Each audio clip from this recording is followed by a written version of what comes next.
kemurahan Tuhan, kami boleh datang ke kaki Tuhan. Bahkan kami bertemu muka dengan Engkau, Raja di atas segala raja yang kami layani, yang kami sembah dalam nama Tuhan Yesus. Terima kasih Tuhan. Hanya sukacita yang dari sorga yang membuat kami kuat dan bertahan terus mengasihi Engkau dengan sungguh-sungguh. Karena Engkau sungguh-sungguh mengasihi kami, bahkan Engkau mati buat setiap kami. Terima kasih Tuhan. Beri kami hati yang mengasihi Engkau sungguh-sungguh, kerendahan hati untuk mendengarkan kebenaran firman-Mu dan melakukannya, menyebarkannya, bahkan mempraktekkannya dalam kehidupan kami. Kami berjanji akan menghidupi semua firman yang kami mengerti Tuhan, yang kami ketahui, kami mengerti dan kami mau lakukan. Terima kasih Tuhan. Urapi hamba-Mu, berikan kemampuan Tuhan dari sorga. Tolong hamba-Mu, hamba terbatas. Kami semua terbatas. Oleh karena itu Tuhan, hamba perlu pertolongan Roh Kudus. Setiap kami perlu pertolongan-Mu Tuhan, supaya kami sungguh-sungguh bisa mengerti kebenaran firman-Mu. Terima kasih Tuhan. Urapi otak, pikiran, hati, mulut bibir hamba-Mu, sehingga setiap kata-kata yang keluar bukan kata-kata yang sia, bukan kesombongan, tapi semua adalah kebenaran firman Tuhan. Hamba berjanji tidak akan mencuri kemuliaan-Mu, karena hanya Engkau pemilik sesungguhnya kemuliaan itu. Thank you Lord Jesus. Terima kasih Tuhan. Urapi seluruh yang melayani, seluruh yang mendengarkan kebenaran firman Tuhan ini, termasuk yang di live streaming Tuhan. Urapi, berkati kami semua. Tolong kami Tuhan.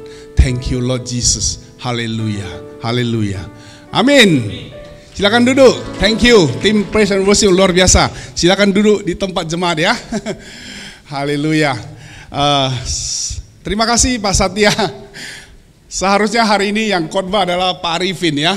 Tapi jangan khawatir, karena beliau berhalangan tidak bisa hadir.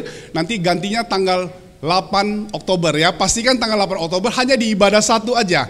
Sebenarnya ibadah satu adalah ibadah yang sangat istimewa ya. Karena kita akan dapat banyak pembicara-pembicara bagus dari kantor pusat ya.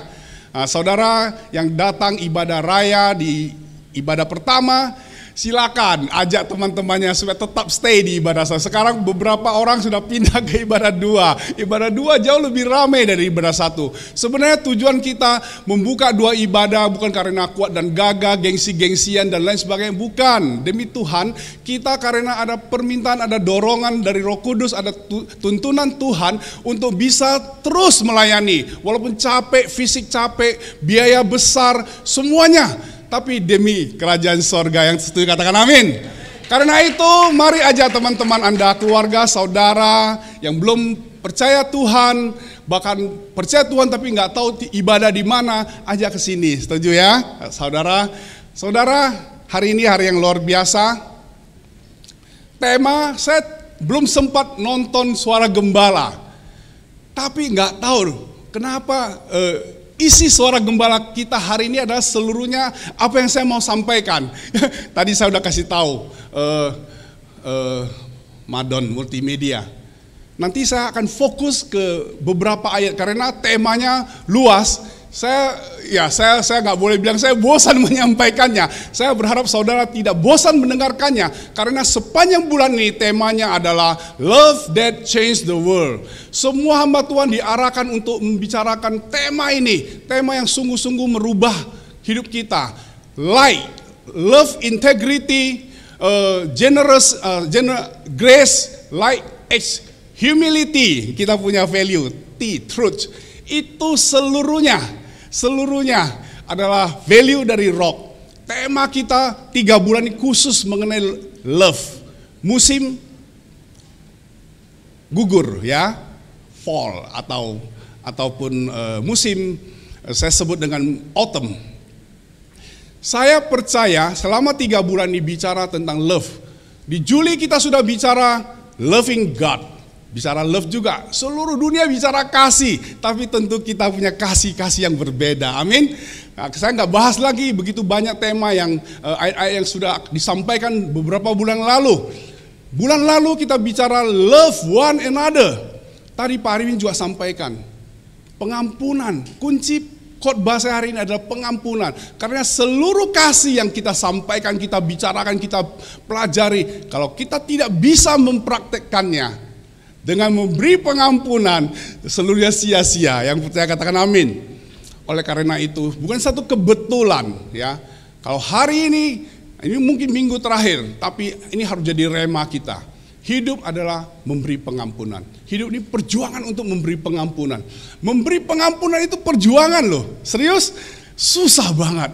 Ada orang-orang yang begitu menyakitkan, begitu mengesalkan, begitu mengecewakan hidup kita. Sampai kita tidak pernah bisa mengampuni mereka. Tapi Tuhan katakan apa? Ampuni mereka supaya aku mengampuni kamu. Amin. Baca doa Bapak kami. Saudara, ini perintah.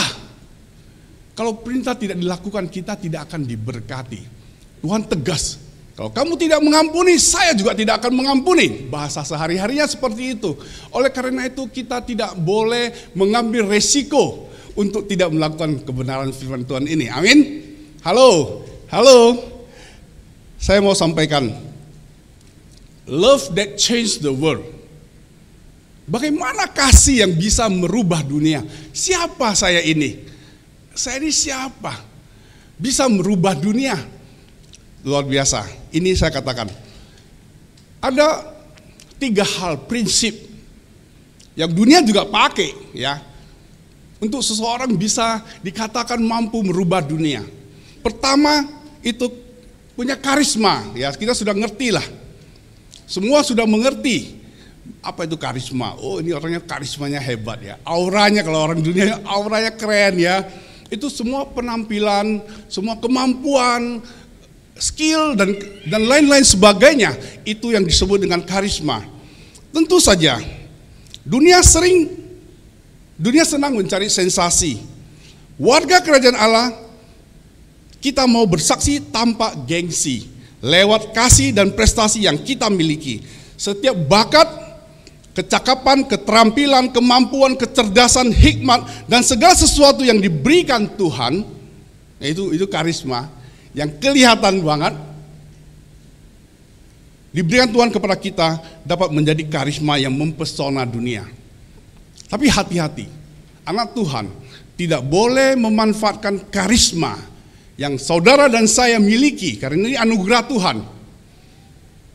Ketika seorang pemimpin, seorang praise and worship leader, seorang pemusik ada di panggung ini, karismanya begitu luar biasa. Amin. Itu karena Tuhan.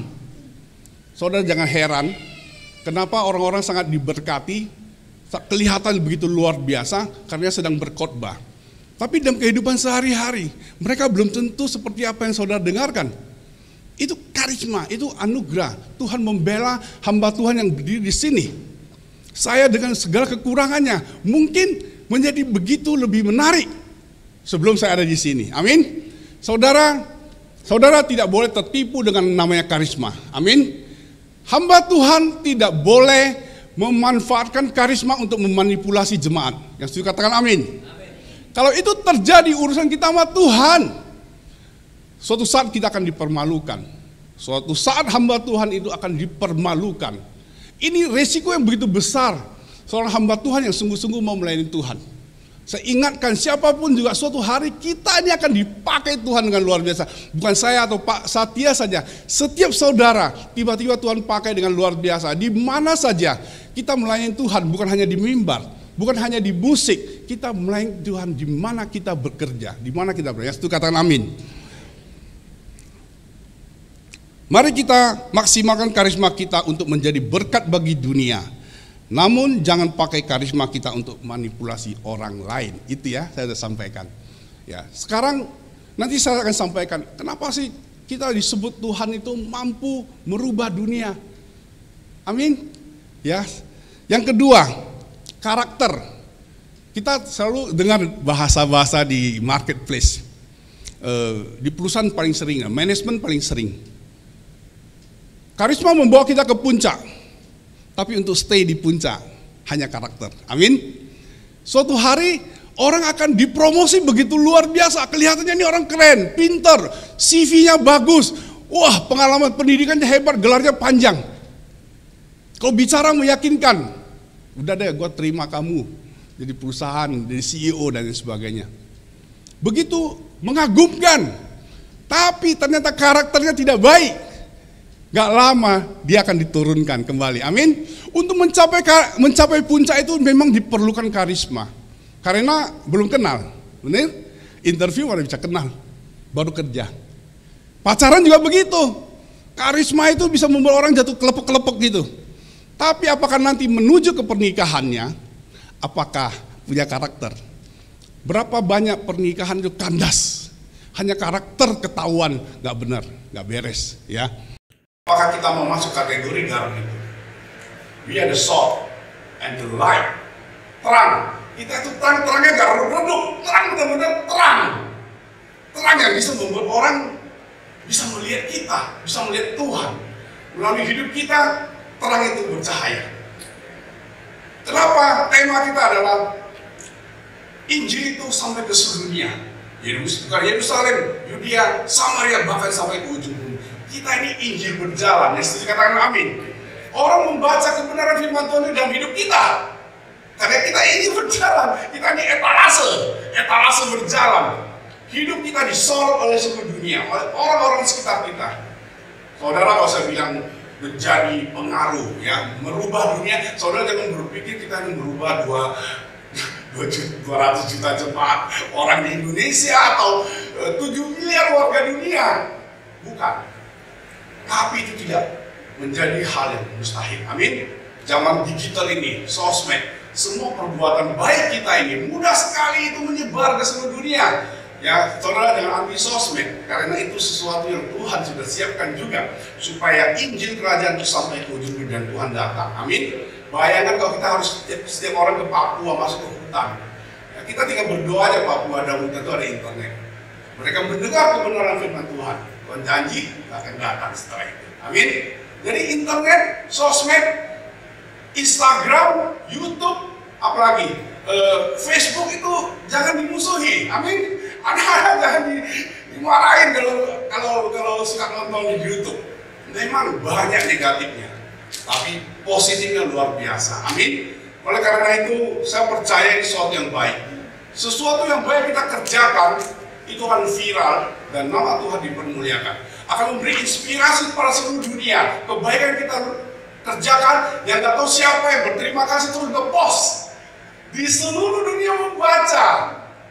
Ada kebaikan dilakukan oleh Rock Spring Hill. Amin.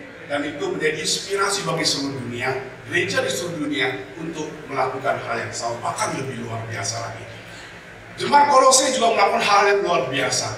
Sampai Paulus menulis keluar biasaan mereka, iman mereka luar biasa. Bayangkan kalau saat itu ada internet, viral, lebih cepat Tuhan Yesus datang. Amin. Tapi begitu pun juga karena hanya sebuah surat ditulis oleh Paulus, kita baca sampai hari ini, Alkitab dibaca di seluruh dunia. Hanya sebuah surat yang ditulis kepada jemaat Korintus oleh Paulus. Bukankah itu sesuatu yang tidak mustahil terjadi saat ini? Amin. Haleluya. Ini yang saya maksudkan. Karisma bisa membuat orang terpesona sesaat, namun karakter membuat orang semakin kagum dan memuliakan Sang Raja. Ini yang terpenting. Jangan memuliakan saudara dan saya, memuliakan saudara. Karakter harus bisa membawa jemaat kepada Tuhan, bukan jemaat kepada gembala, kepada saya atau Pak Satya atau Pak Arifin juga. Enggak. Itu tidak pernah diajarkan dalam Kingdom Bible. Tidak pernah. Tugas kita adalah memperkenalkan, membawa jemaat kepada Tuhan. Amin. Ini fokus saudara dan saya juga adalah Tuhan. Ya, di luar itu tidak ada kebenaran. Haleluya, haleluya. Oleh karena itu yang kita harus populerkan, kita perbesar kapasitasnya, kita perbesar namanya adalah Tuhan Yesus.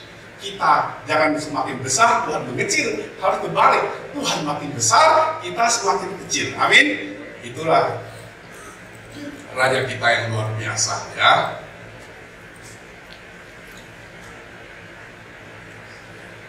Karakter Kristus sebenarnya adalah pribadi Kristus yang tinggal dan berkarya aktif di dalam kehidupan warga kerajaan Allah. Karakter Kristus mendorong kita untuk membawa orang kepada Kristus dan bukan kepentingan kita sendiri. Sangat berbahaya. Seorang hamba Tuhan, seorang pemimpin gereja, pemimpin umat yang punya karisma, punya karakter bisa jatuh hanya karena prinsip ini dilanggar. Amin. Mementingkan diri sendiri. Sudah berapa banyak Tuhan expose hamba Tuhan seperti itu. Jangan pikir Tuhan kita adalah Tuhan yang penuh kasih, benar, tidak salah. Tapi harus ingat, Tuhan kita adalah Tuhan yang consuming fire, api yang menghanguskan. Dia juga raja, punya tongkat, amin. Oleh karena itu setiap kita, setiap saudara dan saya dipakai Tuhan dengan luar biasa suatu saat nanti. Dan itu tidak ada yang mustahil. Ingat, Tuhan kita adalah Tuhan sebagai raja. Bukan kasih melulu. Tuhan akan mengasihi kita. Ya seperti ada di hamba Tuhan yang begitu luar biasa jumlahnya, ribuan, mungkin jutaan kita nggak tahu. Tiba-tiba klub Tuhan bongkar semua masalah persoalan yang tidak baik. Tuhan menahan emosinya, kira-kira gitu. Bukan Tuhan tidak bisa emosi, Tuhan Yesus juga marah di bait Allah, dijadikan tempat perdagangan. Tuhan menahan kemarahannya melihat kesalahan dan dosa kita. Dia menunggu kapan kita berbalik. Dia menunggu kapan saudara dan saya sungguh-sungguh datang. Tuhan minta ampun. Seperti tadi dikatakan raja, ya ini perumpamaan, tapi perumpamaan raja. Tuhan tersebut adalah Tuhan Yesus kita. Ada seorang yang utangnya 10.000 talenta. Tadi masih berapa ton itu? Hitung aja. 340 triliun. Ini cuma gambaran betapa besarnya pengampunan yang Tuhan berikan kepada seseorang yang hanya datang, Tuhan, saya mau bayar. Kasih saya waktu. Saya sungguh-sungguh nih orang. Kasih saya waktu, saya mau bayar. Walaupun susah dia mau bayar. Tuhan melihat imannya aja, Tuhan memberi pengampunan. Oke, kamu nggak usah bayar lagi. Kalau ada kesempatan nanti saya kasih kesaksian pengampunan utang yang saya lakukan itu berapa belas tahun yang lalu. Ceritanya sama seperti ini. Saya juga disuruh Pak Arifin, diajarin seperti itu. Dan saya hanya taat saja. Dan saudara nanti bisa dengarkan kesaksian saya. Saya akan sempatkan bisa sedikit kesaksian mengenai pengalaman memberi pengampunan kepada orang yang sangat menyesalkan, sangat mengecewakan, sangat saya tidak suami istri tiap hari berendam, ribut, hanya sebutin nama itu aja. Kalau saya nggak tahu saya sudah sebut namanya, enggak. Tapi setelah diberi pengampunan, sejak itu kita dibebaskan, luar biasa. Nah, cerita ini tadi adalah satu contoh. Kita itu sudah diampuni Tuhan begitu luar biasa. Tapi ketika dia ketemu dengan orang yang berhutang kepadanya, berapa tadi? Berapa dinar doang? 1 dinar itu cuma gaji 1 hari kira-kira gitu. Kecil kan kalau 100 dinar ya. Siapapun dari paling dia bisa bayar. Tapi dia bilang, kamu harus bayar. Saya penjarain kamu. Bayangkan, dapat pengampunan begitu besar. Kita terima begitu besar, tapi kita tidak bisa kasih. Bukankah kita seperti itu? Berkat kita terima begitu banyak dari Tuhan. Kita tidak bisa kasih. Ketika mau bayar kepulauan, itu terjadi peperangan di dalam hidup kita. Setuju? Ya Pak ya. Tadi dia sudah dapat pengampunan 10.000 talenta. Hanya mengasih kepada orang yang berutang kepadanya 100 dinar, itu kecil banget. Dia nggak lepaskan, nggak ada ampun loh. Amin. Kita diingatkan untuk tidak seperti itu. Konsekuensinya luar biasa. Dia dilaporkan orang yang utangnya banyak, dikasih tahu ke rajanya, mari seluruh utang yang saya sudah hapus, saya tagih kembali, kamu bayar. Di penjara yang nggak bisa bayar. Apakah kita mau mengalami konsekuensi seperti itu? Kita mau terima, harusnya gampang dong memberi, benar nggak? Tapi itulah, hati kita tidak murni seperti itu lagi kepada Tuhan. Harusnya jangankan 10, jangankan 20, Kita terima 100 pun kita kasih 100. Banyak keadaan kita tiba-tiba dapat berkat banyak. Pakai rupiah deh, 100 juta dari seseorang yang sebenarnya orang itu tidak perlu kasih ke saya. Tapi keluar dari gereja, nggak tahu kenapa kita bisa diharapkan satu keadaan ada yang butuh uang 100 juta. Mestinya gampang dong, benar ya? Ini saya terima karena anugerah. Tapi ketika mengharap keadaan, kok 100 ini dari milik gua ya? Kasih 1 juta aja orang itu harus susah, kita nggak bisa loh. Betapa hancurnya moral kita, karakter kita nggak dibentuk oleh Tuhan. Amin. Mungkin kita harus berpikir begini, karena anugerah Tuhan itu, Tuhan menggerakkan kita, lewat kita, untuk memberkati orang tersebut yang kita juga nggak kenal. Dia nggak layak terima dari saya, dia nggak kenal saya. Tiba-tiba, ya ini tentu saja benar ya. Kalau nggak benar ya jangan. Banyak orang-orang yang berkeluh kesah, dan itu berkeluh kesah bukan karena kesulitan yang dari Tuhan, tapi dibuat-buat. Ya, kita harus berhikmat. Halo, setuju ya? Nah, saya ingat kemarin Pastor Christopher Tapihero dulu ada. Dia terima kasih, iya loh, terima kasih. Kenapa kita terima, nggak bisa kasih? Sudah masuk, nggak bisa keluar. Apa kita bisa bawa sampai mati begitu banyak berkat yang Tuhan berikan di dalam hidup kita? Nggak bisa. Haleluya, amin. Ya, itu. Terus yang ketiga, karisma. Kedua apa? Karakter. Yang ketiga, siapa dong backing kamu? Benar ya? Siapa yang kamu andalkan? Itu penting. Kalau di perusahaan, di politik, gua andalkan presiden gitu ya, gua andalkan pejabat, ketua MPR, DPR, gua andalkan orang kaya. No. Gua andalkan owner dari perusahaan itu supaya gua jadi CEO. No. Supaya gua jadi manajer, supaya gua dipertahankan walaupun goblok. Siapa yang kita andalkan itu penting. Untuk mempengaruhi dunia, yang kita andalkan adalah Tuhan Yesus. Kita harus belajar mengandalkan hidup kita, masa depan kita kepada Tuhan Yesus. Ya, saudara tentu setuju ya? Setuju semua? Haleluya. Katakan amin. Ya, jangan terlalu tegang lah. Haleluya. Saya baru mau masuk sedikit ke ini ya.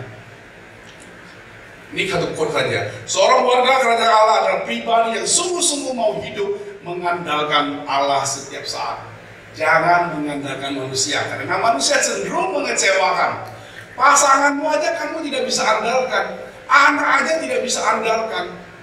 Oleh karena itu, orang tua yang sudah besarkan anaknya luar biasa, yang sekolah anaknya sampai habis tabungan, jangan sampai habis. Karena belum tentu nanti mereka kembalikan apa yang kamu investasikan. Kamu harus punya sedikit tabungan untuk bisa jalan-jalan, makan enak, bisa menabung untuk cucu beli hadiah. Jangan sampai habis. Nanti berharap setiap minggu bisa dapat uang dari anak, cucu, atau menantu. Sorry ya, mereka punya kehidupan yang punya masalah sendiri. Mereka berpikir memang orang tua wajib kasih gua sekolah, memang wajib kasih gua warisan, memang wajib kasih. Itu pikiran mereka. Tuhan tidak mengajarkan begitu. Amin. Kita memberikan warisan seadanya, secukupnya. Tapi kita harus punya tabungan buat masa depan. Dan tua nggak bisa kerja. Jangan minta-minta. Tuhan tidak pernah mengajarkan kita minta-minta. Dan tidak mau Tuhan ingin kita menjadi minta-minta. Benar ya? Setuju ya? Jadi orang tua harus punya tabungan. Sedikit banyak itu urusan belakang. Ya, jangan semua dihabisi demi anak, supaya menunjukkan saya mengasihi anak. Nggak usah banding-bandingkan sama yang lain ya. Yang terpenting begini, kasih dalam tindakan nyata itu yang sanggup mengubahkan semua orang. Jangan talk only, take action. Action speak louder than words. Amin. Action lebih berpengaruh, lebih kuat bicaranya daripada mulut yang berbicara. Amin.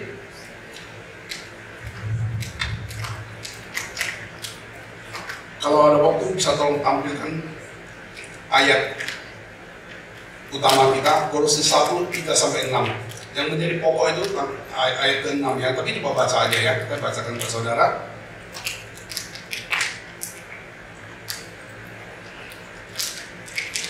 Kami selalu mengucap syukur kepada Allah, Bapa Tuhan kita Yesus Kristus. Sama nggak? Itu ayatnya atau ini? Setiap kali kami berdoa untuk kamu, karena kami telah mendengar dengan imanmu dalam Kristus Yesus dan tentang kasihmu terhadap semua orang kudus. Oleh karena pengharapan yang disediakan bagi kamu di surga, tentang pengharapan itu telah lebih dahulu kamu dengar dalam firman kebenaran, yaitu Injil. Nah, ini kuncinya. Yang Injil yang sudah sampai kepada kamu. Injil itu berbuah dan berkembang, dikasih berkembang di seluruh dunia. Seluruh dunia, katakan seluruh dunia. Demikian juga di antara kamu sejak kamu mendengarnya dan mengenal kasih karunia Allah dengan sebenarnya. Ketika Injil itu kita terima dan kita itu menjadi Injil yang berjalan, kita membawa dampak. Kemanapun kita pergi, kita mengubah hidup orang lain. Karena hidup kita sudah diubahkan. Ada satu quotes di marketplace yang luar biasa, dan itu satu kebenaran menurut saya. Kebenarannya sama dengan firman Tuhan. If you want to change other, you must change first. Kalau kamu mau merubah orang lain, merubah dunia, kuncinya satu, one step. Pertama adalah you must change. Kamu harus berubah. Berapa ini koko-koko suami ini? Kok istri gua nggak berubah-berubah? Gua nggak tahu koko-koko istri kayak apa. Suami nggak berubah mungkin. Istri nggak bisa diubah. Kenapa? Kita tidak berubah, benar? Coba istri yang mau merubah suaminya, mana bisa? Sampai bongkok, sampai mati-mati pun nggak bisa. Hanya Tuhan yang bisa merubah Anda, orang lain, benar. Tapi kalau kita mau mencoba merubah orang lain, mulai dari istri, anak, keluarga, saudara, orang tua, hanya satu, kita berubah. Kenapa firman Tuhan katakan satu orang diselamatkan, seisi rumah diselamatkan? Karena berubah. Setelah kenal Tuhan, terima Tuhan, bukan kita diam, kita berubah. Kita terjadi transformasi dalam hidup kita. Yang tadinya merokok tidak merokok, yang tadinya menipu sudah berkurang, yang tadinya korupsi sudah dihentikan, yang tadinya ngomong kasar sudah nggak kasar, yang tadinya nggak ada yang baik, sekarang mulai ada bibit kebaikan. Amin. Yang tadinya benci Tuhan, sekarang cinta Tuhan. Itu transformasi, perubahan besar-besaran. Orang yang di sekitar kita melihat, semuanya jadi percaya Tuhan. Saya orang pertama yang terima Tuhan di rumah. Hari habis itu gak lama menyusul adik saya, menyusul mama saya, papa saya, sampai last minute baru mau. Bayangkan aja, untuk meninggal dan Tuhan. Kalau enggak, tapi kapan waktunya kita nggak tahu, karena banyak dipanggil, sedikit yang dipilih. Amin. Banyak dipanggil, sedikit yang dipilih. Saudara itu pilihan. You and I are the chosen one. Katakan, you are the chosen one.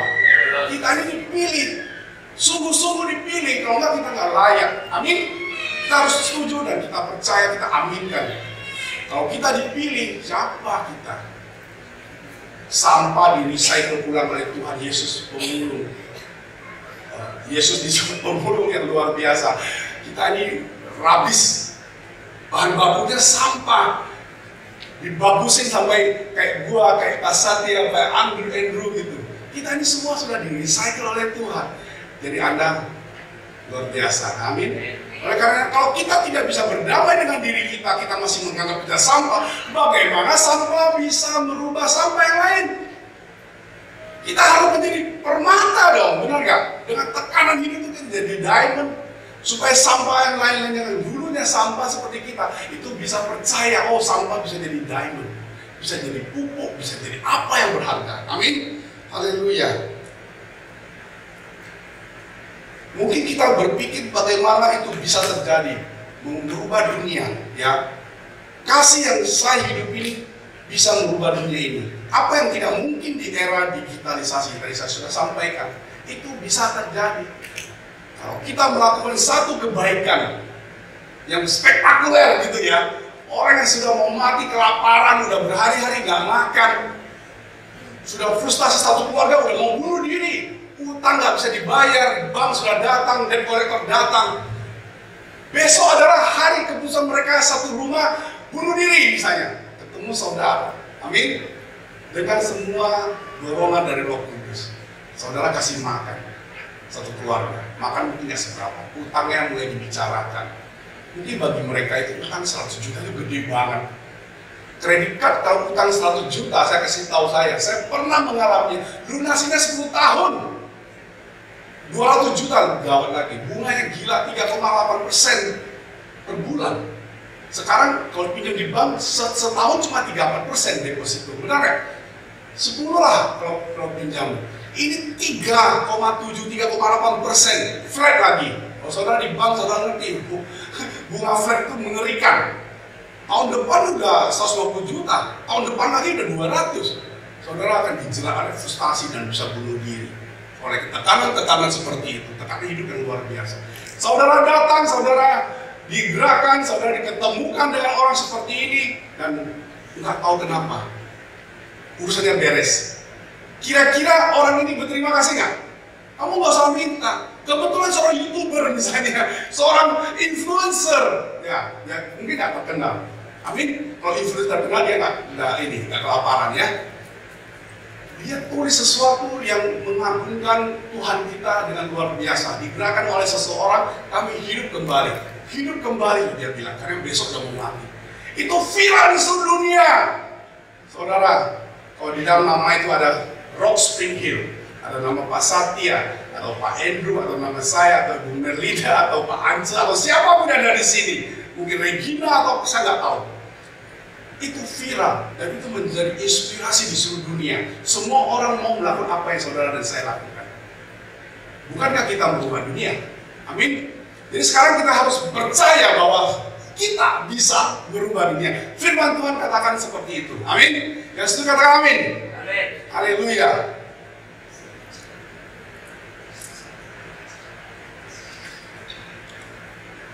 Sebagai duta kerajaan Allah, maka hidup kita adalah Injil yang terbuka. Setuju ya? Nilai-nilai kerajaan Allah haruslah muncul di dalam gaya hidup kita. Kasih, kejujuran, kemurahan hati, kerendahan hati, dan kebenaran. Light, tadi saya bilang ya. Love, katakan love. Integrity. Grace. Haya, humility. Humility itu kerendahan hati, ya. Apalagi? Truth, kebenaran. Ini nilai yang kita anut sampai hari ini. Warga kerajaan Rock harus hidup di dalam nilai-nilai ini. Value ini adalah sesuatu yang mengguide kita supaya hidup kita menyenangkan hati Tuhan. Yang dikatakan amin. Saya masuk ke inti yang tadi yang disampaikan Pak Arifin. Ini tidak janji, demi Tuhan. Saya nggak tahu dia hari ini suara nggak sempat saya. Kemarin ada KGC, ada pembicara Christopher tapi Heru. Saya sebenarnya udah nggak mau. Saya mempersiapkan khotbah biasanya bisa seharian, Sabtu saya udah nggak keluar. Kalau bisa makan Indomie di rumah, supaya inspirasinya mengalir terus. Tapi seharian hari kemarin itu nggak sempat. Jadi saya nggak sempat cek suara gembala dan lain. Tapi Pak Arifin menyampaikan sesuatu yang sama, ya, mengenai pengampunan. Bisa tampilkan Matius 18 ayat 33 sampai 35. Saudara baca ayat 21 sampai 35 ya, nanti di rumah. Nah ini.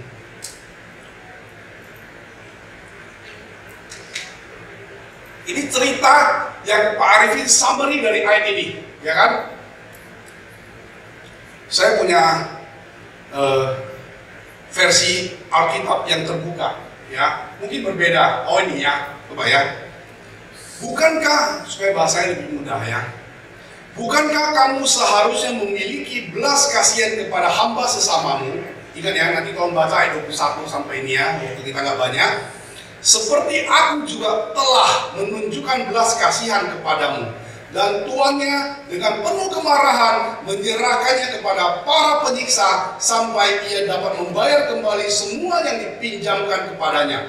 Bapakku di surga juga akan melakukan hal yang sama kepadamu jika kamu tidak mengampuni saudaramu di dalam hatimu.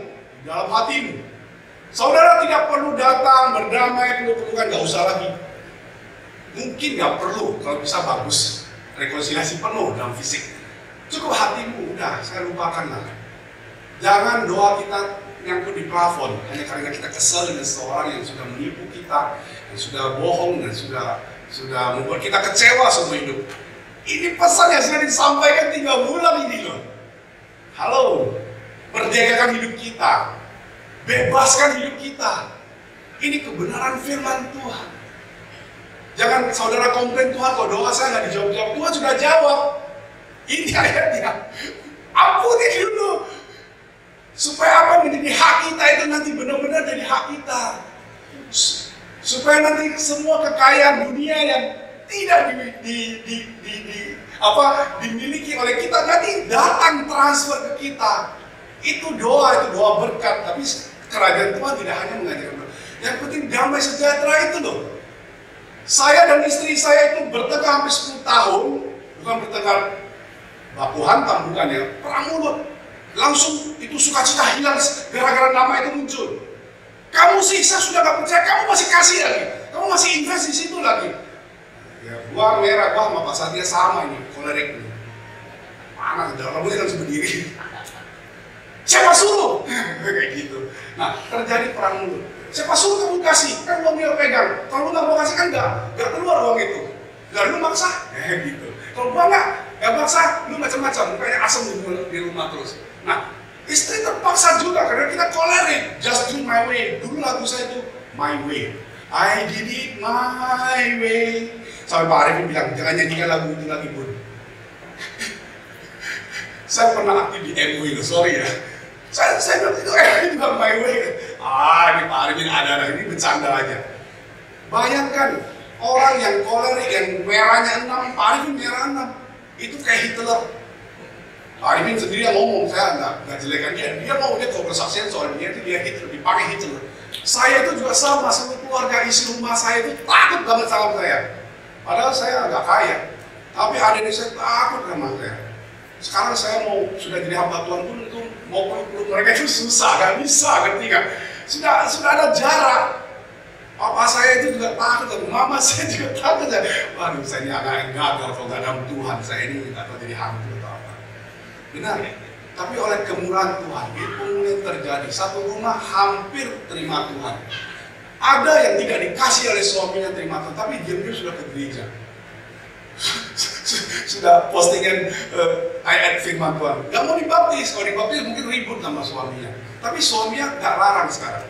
Nah, semuanya akan tepat pada waktunya. Amin. Kita ini harus menjadi pengaruh. Ya, jangan jauh-jauh lah ke ujung dunia. Yerusalem dulu. Yerusalem itu lingkungan kita. Amin. Bisa nggak kita mau jadi pengaruh dalam keluarga, adik, saudara, keluarga, ayah, orang tua, istri, suami? Itu dulu lakukan. Dari situ ke seluruh dunia. Amin. Haleluya. Ya. Yesus mengajarkan supaya kita mengampuni orang yang telah menyakiti kita. Tadi jelas, nanti tolong baca dalam Matius 18:21 sampai 35, ya. Yesus memberikan perumpamaan tentang seorang hamba yang berhutang kepada tuannya. Hutang itu sangat besar dan hamba itu tadi berapa? 10.000 talenta. Ya, saudara bisa hitung lah talenta berapa kilo emas. Kali aja emas harga sekarang sudah 1 miliar. Benar nggak? Siapa yang suka beli emas? Sudah 1 miliar tembus loh 1 kilo. Bayangin aja, makanya tadi 3 triliun sudah daerah. Sulaiman itu habis Sulaiman. Raja Salomo itu berapa kekayaannya? Ini konglomerat nomor 1 di dunia. Ya, kalau dihitung dengan kurs sekarang. Hutang itu sangat besar dan hamba itu tidak dapat membayarnya. Namun tuannya mengampuninya. Hamba itu kemudian pergi dan menemukan seorang hamba lain yang berhutang kepadanya sejumlah kecil uang. Hamba ini menuntut pembayaran hutang itu, tapi hamba yang berhutang itu tidak dapat membayarnya. 100 dinar. 1 dinar itu 1 hari gaji. Kecil kan sebenarnya kan. UMR berapa sih? 5 juta. Saya beli 10 juta deh. Gaji UMR Indonesia 10 juta deh. 100 hari berapa? 100 dinar. Kali 100. Benar nggak? Nggak banyak. Itu berapa ratus juta? Itu ditagih habis-habisan. Itu yang terjadi tadi. Hamba itu kemudian melemparkan hamba yang berhutang itu ke penjara. Ketika tuannya mendengar apa yang telah terjadi, dia menjadi marah. Dia memanggil hamba itu dan menyerahkan kepada al-bodo sampai ia dapat membayar semua hutangnya. Saya punya waktu tinggal berapa menit? Saya mau kesaksian, mau dengar? Oke nggak? Ya, 5 menit ya. 5 menit ya. Saya udah mau selesai ya. Saya mau kasih tahu bahwa ada hukum tabur tuai di dalam kerajaan surga. Bukan itu loh, reinkarnasi loh ya, jangan sampai salah ya. Inkarnasi, Tuhan Yesus itu inkarnasi ya. Teman saya kemarin tanya, kan kita tahun lalu suka bahas mengenai inkarnasi Tuhan ya ke dunia ini. Oh, kamu sama ya dengan agama gue ya? Waduh, gue panjang lebar harus jelasin. Reinkarnasi sama inkarnasi beda, ya kan? Saya di sekolah juga ya, ada Ibu Melinda, Pak Ansel. Di sekolahnya agamanya itu. Bisa tiap hari tuh mimbar lahir, reinkarnasi, duka, hidup di duka terus. Tapi kita hidup dalam sukacita, amin. Kembali banget, Tuhan itu harus jadi manusia supaya kita ini bisa komunikasi dengan Tuhan, benar ya? Habis itu dia tidak lahir kembali jadi sapi, lembu atau apa enggak gitu ya. Ini kita bicara hukum tabur tuai. Ada nggak hukum tabur tuai? Satu pesan lagi. Sebenarnya pengampunan adalah hadiah yang kita berikan kepada kita sendiri. Ingat ya, pengampunan itu bukan untuk orang lain, untuk kita. Ya, katakan untuk kita. Ketika kita mengampuni, kita dibebaskan. Hidup kita kembali normal. Punya kasih yang mula-mula. Diberkati seperti itu. Ya, amin. Jika kita sedang berjuang untuk mengampuni seseorang, ada beberapa hal yang dapat kita lakukan. Ini nasihat saya ya. Ini nasihat saya.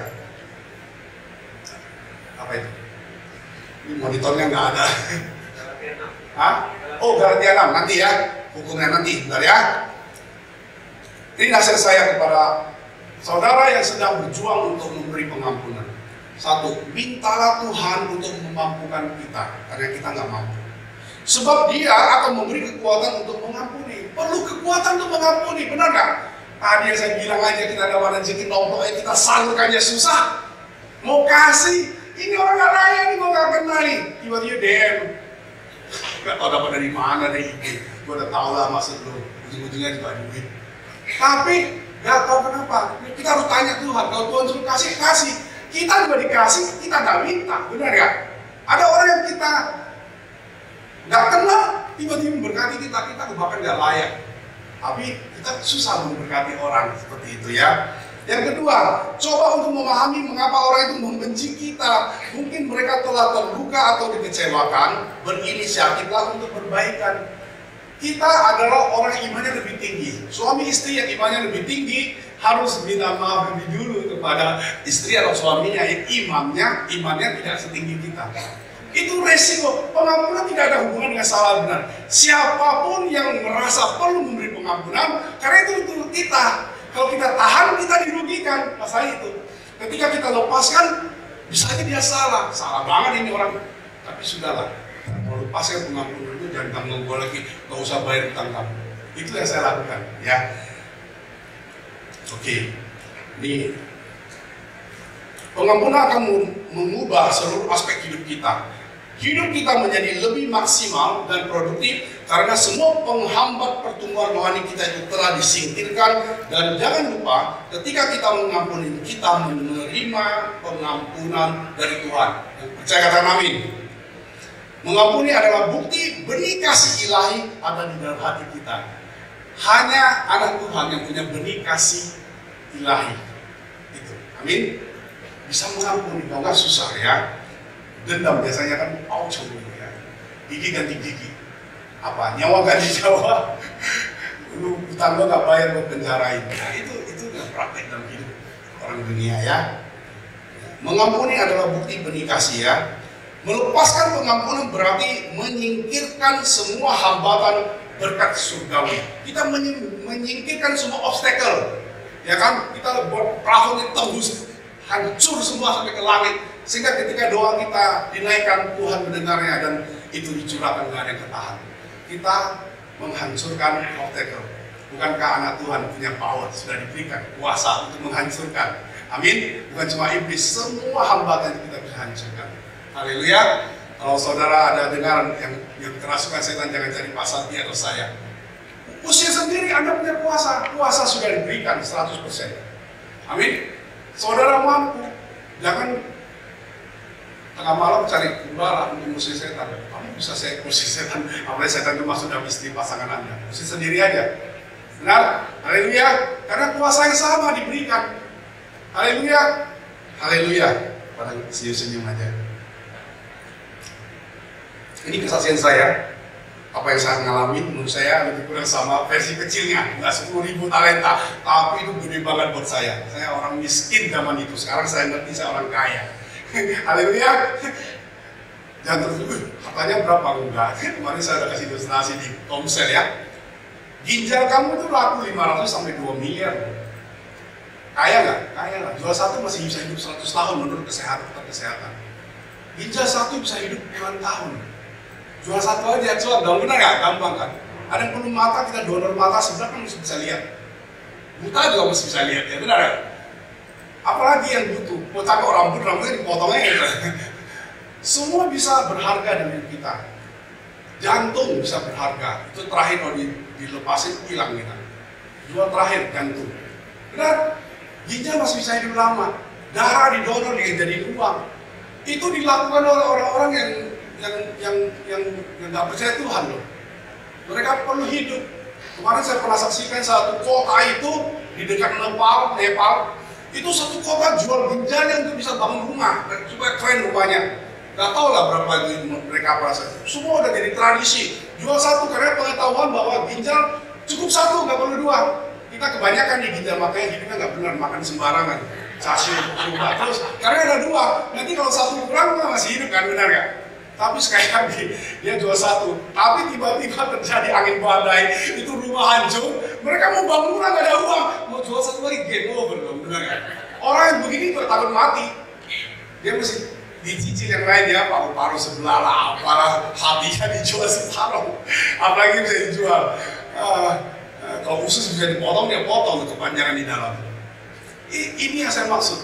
Kita ini kaya, kita sudah diberi kekayaan sejak kita percaya Tuhan.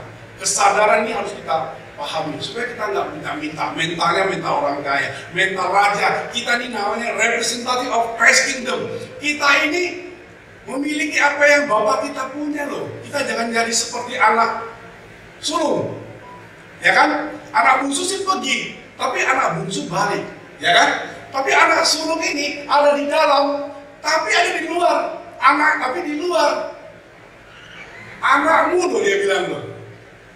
Sudah pergi habisin duitmu, lu balik lu pestain lagi. Bapaknya bingung. Berarti lu bukan anak gua dong. Yang ini anak gua, anak bungsu. Berarti saat itu dia mengatakan dia keluar dari keluarga bapaknya. Kan itu anak lu, berarti gue bukan anak lu dong, benar ya? Ini hati-hati. Kita ada bersama Allah, tapi kita tidak ada di dalam kerajaan Allah. Apa yang Bapak miliki, aku miliki dong, benar gak? Kalau kita ngaku Bapak tidak punya emas dan perak, kita juga punya. Oke, sebelum itu saya kesaksian ya. Ini kesaksian mengenai pengampunan dan penghapusan utang kepada seorang teman saya. Dia itu gembala Komsel saya dulu, namanya Family Akhtar. Saya pernah kesaksian sebutin namanya, saya dimarahin. Karena saking marahnya gitu loh. Itu pengampunan tapi apa namanya? Pengampunan setengah hati. Masih sebutin namanya. Tapi sekarang saya bertobat. Saya tahu pengampunan itu harus tidak ada tapi, nggak ada. Saya ampuni ya sudah selesai. Bebaskan utang. Ini saya melakukan penghapusan utang pertama kepada orang itu 50 juta. Saudara tahu 50 juta tahun 1994 saya join sama dia. Saya banker, saya pimpinan bank, saya nggak bisa berbisnis. Ada larangan dari perusahaan, tapi kepengen bisnis. Akhirnya saya anggaplah William gitu. William siapa? Oh kita mau bangun properti. Ini gue kasih buat dia, lu perlu berapa? Ya modalnya 100 juta, gue ada 50, udah gue perlu 50, gocap-gocap dong, bener kan? Saudara tahu 50 juta itu 20.000 US dollar, banyak loh. Sekarang aja gue gak punya 20.000 dolar, besok punya mungkin, tapi sekarang gak ada ya. Banyak itu, saya belum pernah punya uang tabungan sebanyak itu. Saya pernah jual aset gara-gara ada yang mau beli ngotot dengan harga gak masuk akal. Saya beli 50 juta, 1.200 meter loh diputer. Gede itu, 1.000 tapi zaman itu ya gue beli 50 juta. Dia ngotot mau bayar 300 juta, itu orang gila, itu orang ancol. Nasabah saya di bank. Gila, dia membuka kantor software. Dia bilang nggak mau jual. Saya sih bercanda, kecuali 300. Dia bayar loh, nggak tawar. Besoknya pulang dia langsung kasih DP 5 juta. Saya sudah married, mau honeymoon nih, nggak ada uang.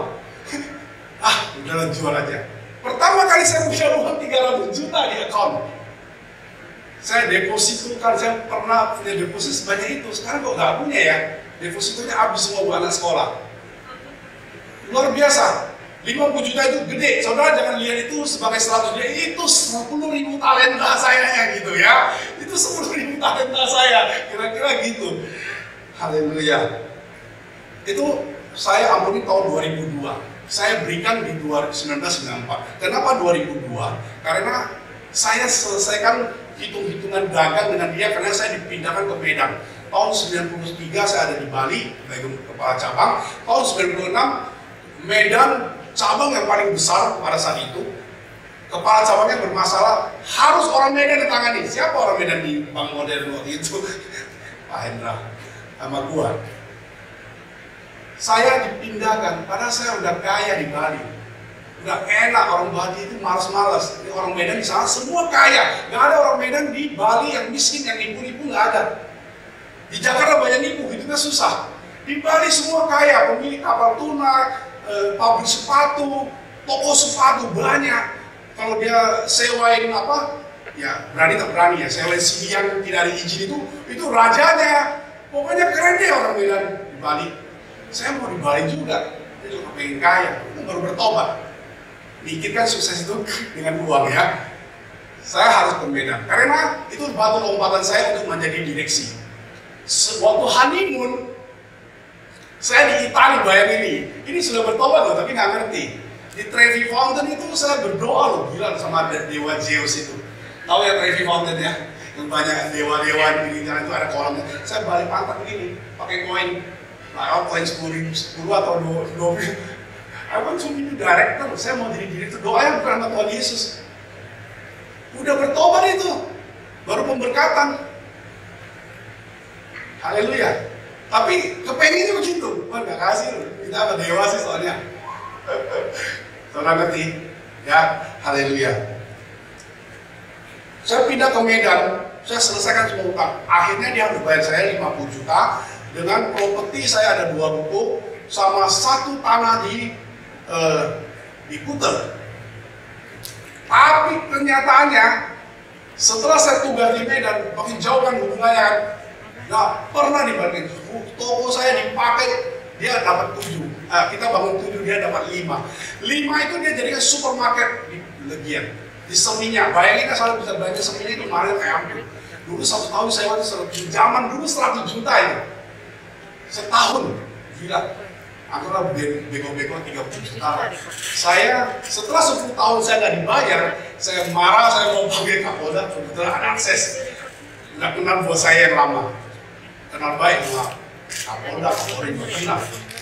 Bisa bantu nggak? Kalau teleponin, sudah datangin aja satu mobil berapa orang, angkut aja itu. Saya bilang marah.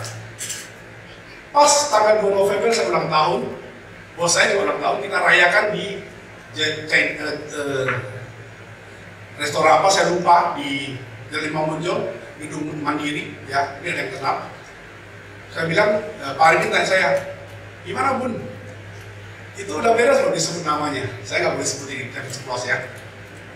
Apa-apa, udah 10 tahun uang sewa gue nggak dibalikin, buku gue dia kunci dia pakai buat simpan barang dia, nggak disewa sama sekali.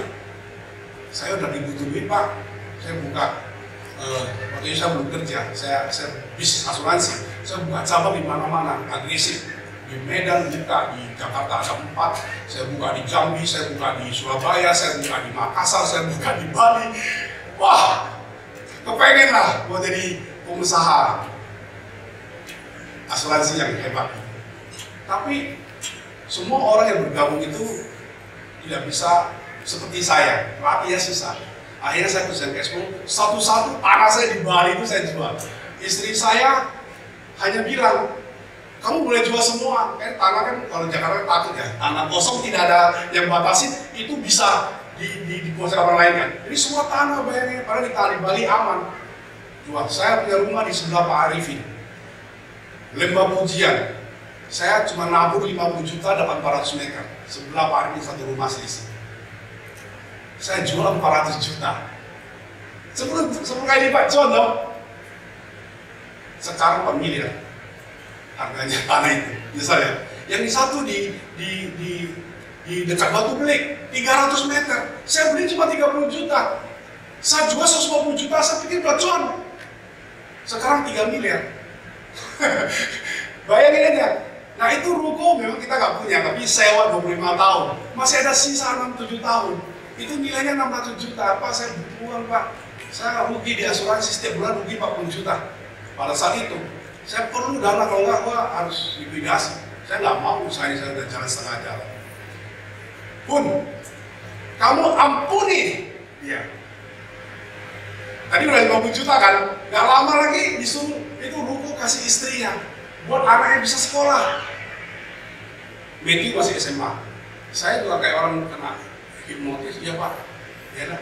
Saya udah nggak tagih, istri saya udah dengar, dia juga rela. Tadi 50 juta saya udah ampuni, ya ampuni istri saya. Saya lagi seminar nih, ada pengampunan utang yang nggak akan tertagih. Saya ampuni, udah ikut aja. Pendeta terkenal dari Tan Ginseng, percaya aja dah.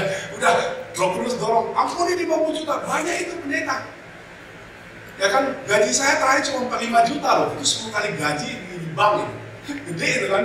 Nah, saya jawab istri saya ampuni, saya udah hapus utangnya pada si Anon daripada jadi persoalan. Oh iya, udah nggak apa-apa, dia rela. Yang kedua, dia juga rela. Oh ini Roh Kudus ini, saya tahu istri saya itu kayak tadi udah terima, nggak bisa kasih itu. Ya, sudah masuk nggak bisa keluar ya. Di sini nggak ada cuma istri saya. Ya kan, saudara, kita bebas dimerdekakan.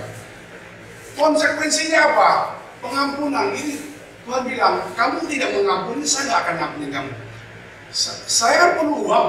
Yang usahanya memang berkurang jadinya. Tinggal di Jakarta aja beberapa cabang. Ya buatlah di Bali 2000 meter kantor saya.